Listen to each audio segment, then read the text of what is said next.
حضرات غور فرمائیں، میرے ساتھ ہو جائیں. یقیناً گرمی ہے لیکن محبت اہل بیت آپ پر غالب آنا چاہیے. دنیا کی گرمی آپ کو غالب نہیں آنا چاہیے. کیا کہ یہ قرآن جب تک یہ مسافر سفر میں رہے گا، قرآن اس کی حفاظت کرے گا، قرآن اس کا ضامن رہے گا. میں کیا کہنے، یہ قرآن جو دو دفتیوں کے درمیان ہے، جس کو آپ یوں ہی اٹھا کے گھومتے ہیں، یہی یہ قرآن ہے کہ جس کو آپ اپنے سینے سے بھی لگائے رکھتے ہیں. اسی قرآن کو آپ کبھی کبھی ایسے تاپ پہ رکھ دیتے ہیں کہ اس کے اوپر دھول جمع ہو جاتی ہے، اور آپ کو یہ توفیق ملی ہوتی کہ آپ اس کو اٹھائیں اور اس کی تلاوت بھی کریں. یہی ایسا قرآن ہے کہ اگر اس کے نیچے سے کوئی نکل جائے تو پھر اس کی حفاظت کا ضامن یہ قرآن بن جاتا ہے. تو اگر ہم کسی جانے والے کو علامہ عباس کی ہوا دے دیں تو پھر اس کی حفاظت میں کوئی شک کیسا؟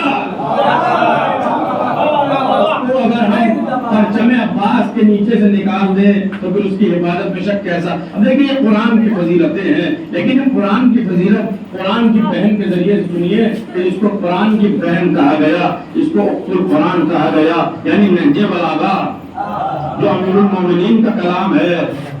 کیا کہا مولا نے خطبہ نمبر 181 میں؟ مولا نے جب اللہ کی حمد و ثنا بیان کی ہے، شاید آپ نے نہ سنا ہو، فضیلت قرآن جب قرآن کا وارث سنائے گا. میں نے تلاوت بھی اسی آیت کی ہے کہ ہم نے قرآن کا وارث کچھ لوگوں کو بنایا.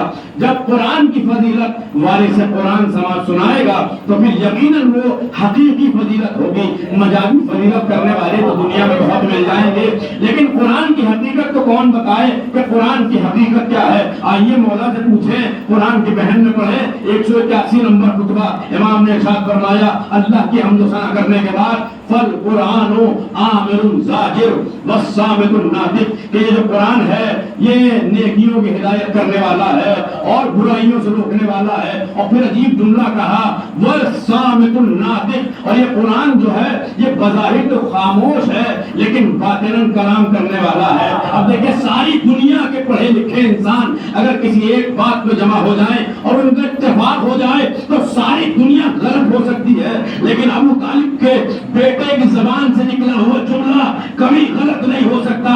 جو علی نے کہہ دیا سو کہہ دیا.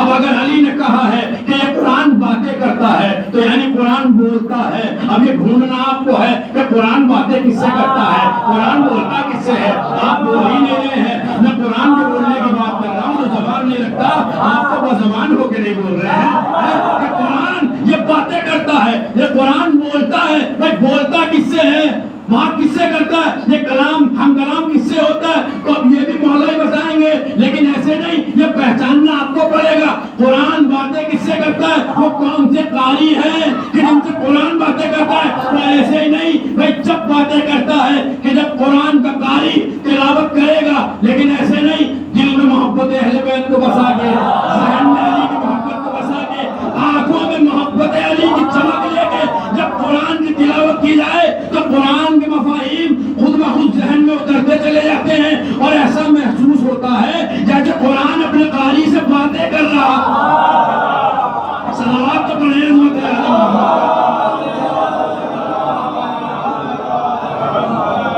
جب علی کی محبت کو دل میں بسا کے تلاوت کی جائے